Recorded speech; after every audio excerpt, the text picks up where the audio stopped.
Hello and welcome to 64 Squares Official. Today's game is another chapter in the highly anticipated Carlsen-Niemann rivalry. But unlike their famous 2022 Sinquefield Cup encounter, this time Magnus emerged victorious.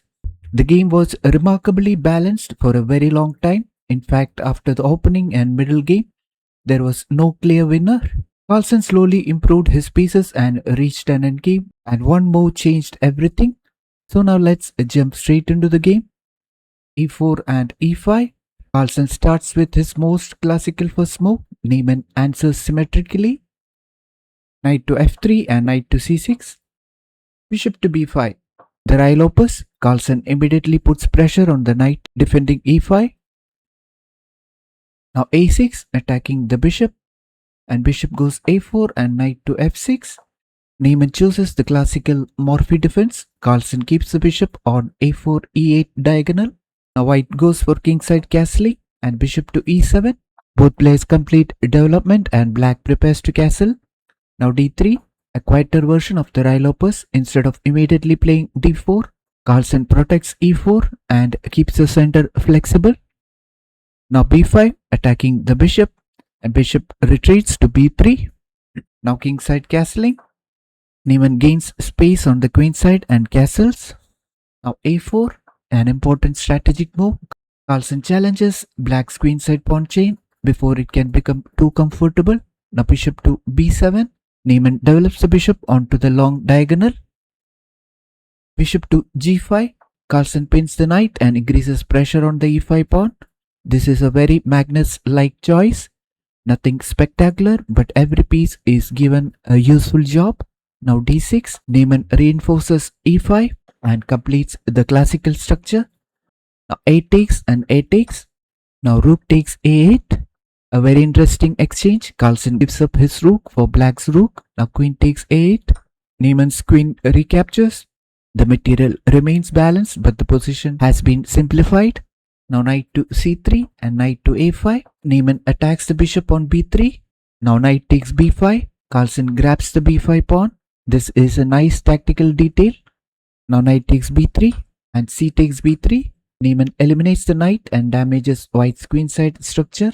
Carlsen now has doubled isolated weaknesses, but he also has active pieces. Now queen to B8 and knight to C3. Carlsen retreats and reorganizes. Now H6, attacking the bishop. Now bishop takes F6 and bishop takes F6. Carlsen voluntarily exchanges the bishop for the knight. The position is becoming increasingly strategic. Now queen to C2 and queen A7. Both queens move toward more active squares. Now B4. Carlsen starts expanding again. He wants to gain space and potentially create a pass pawn. Now C6, stopping B5. Niemann challenges white's queenside. Now B5. C takes B5 and knight takes B5, attacking the queen. Carlsen recaptures with the knight. White's pieces remain active. Now queen to A6. Niemann's queen becomes active along the 6th rank. Now knight to C3 and rook to C8. Black places the rook on the open C file. Now queen to B3 and bishop to C6. Niemann centralizes the bishop. Now H3 and bishop to D8. A subtle retreat. The bishop heads back toward a more useful defensive square. Now D4. This is the correct thematic break. Carlsen finally challenges the center. The game becomes much more dynamic. Now queen to A5. Niemann keeps the queen active. Now captures. The central tension is resolved. The position remains extremely close to equal. Now rook to D1 and bishop to B6. Both players activate the rooks and bishops. Carlsen has a little more space, but black has no serious weaknesses. Now knight to D5. This is an inaccuracy by Carlsen. The stronger move was rook to D2. Carlsen places the knight aggressively on D5, but Niemann can simply exchange it. Now bishop takes D5 and E takes D5. Niemann gives up the bishop for the knight. White obtains a pawn on D5, but black has eliminated a very strong centralized knight.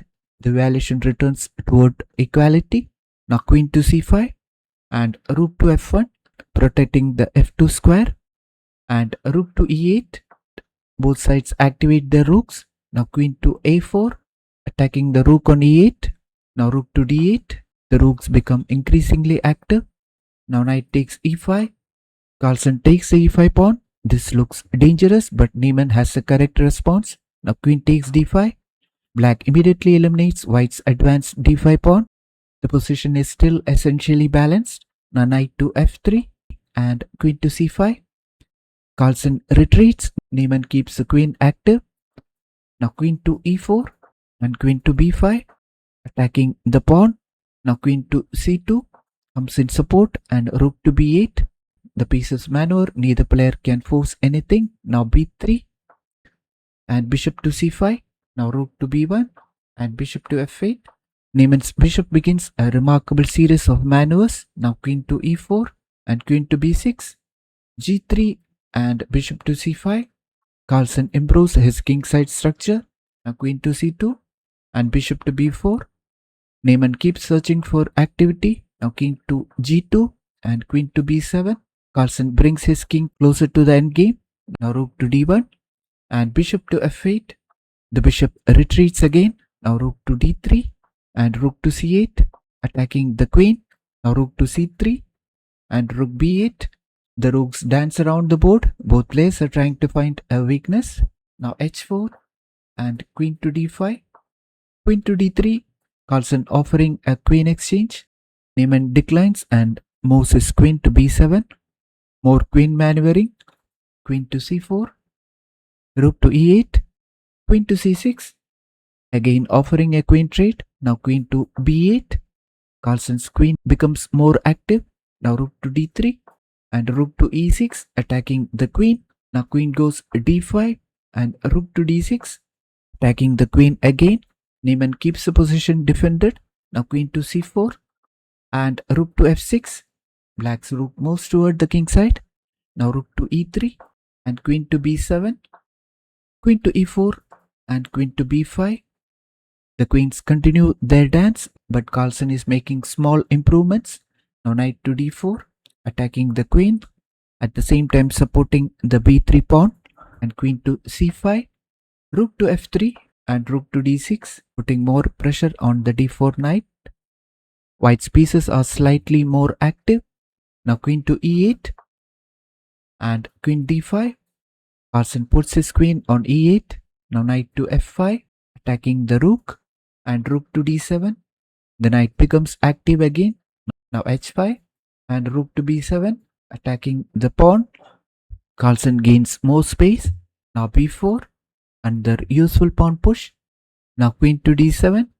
This time Niemann offers a queen exchange. Now queen takes d7 and rook takes d7. Queens come off the board. Now we enter the pure endgame. Now rook to b3, trying to promote the b4 pawn. Now rook to d5, attacking the knight. Black's rook becomes active. Now knight to e3, counter-attacking the rook. Now rook to b5, knight to c2 and bishop to e7. Carlsen's knight starts maneuvering. Now g4, king to f8, f4 and f5. Both sides establish pawn chains. Now knight to d4, attacking the rook on b5, at the same time the pawn on f5. Now rook takes b4. Niemann grabs the b4 pawn. Now rook takes b4 and bishop takes b4. The rooks are exchanged. Now we reach knight versus bishop with pawns remaining on both sides. This should still be drawable with accurate defense. Now knight takes f5 and king to f7. Carlsen wins the f5 pawn, but the position remains objectively drawable. King to f3, bishop to d2, king to e4 and bishop to c1.